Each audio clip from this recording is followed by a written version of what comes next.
सबसे पहले rectangle tool draw करेंगे, उसका कलर ब्राउन फिल कर देंगे।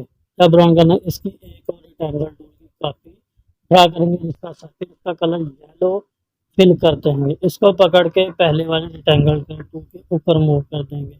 इसके साइज जब ऊपर मूव हो जाएगा, इसका साइज एडजस्टमेंट कर देंगे, इक्वल कर देंगे। फिर इसके बाद एक और रेक्टेंगल टूल ड्रा करेंगे, इसका साइज कम होगा, इसको इसका कलर भी चेंज कर देंगे। कलर चेंज करने के बाद ऊपर से पकड़ के इसको गोल कर देंगे। फिर जो हमने शेप आ गई उसको ऊपर करके मूव करके सेंटर में कर देंगे।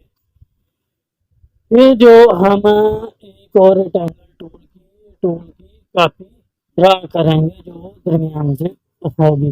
फिर कंप्लीट शेप को सिलेक्ट करेंगे, उसके बाद पाथ फाइंडर टूल का यूज़ करेंगे और कहाँ शेप को कट कर देंगे।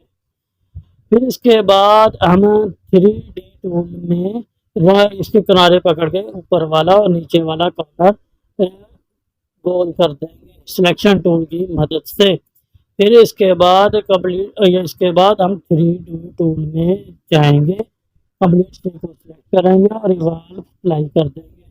रिवॉल्व अप्लाई करने के बाद इसके बाद हम रेक्टेंगल टूल ड्रा करेंगे, इस पर इसका ऐसे माइनस ड्रा कर इसका कलर हम ब्लैक येलो कर देंगे, नीचे मूव कर देंगे। फिर इसके बाद हम रेक्टेंगल टूल की दो कापियाँ ड्रा करेंगे ब्लैक कलर की जमा लिखने के लिए। तो और फिर इसको पकड़ के इसको दरमियान में मूव कर देंगे। इस हमारा लोगो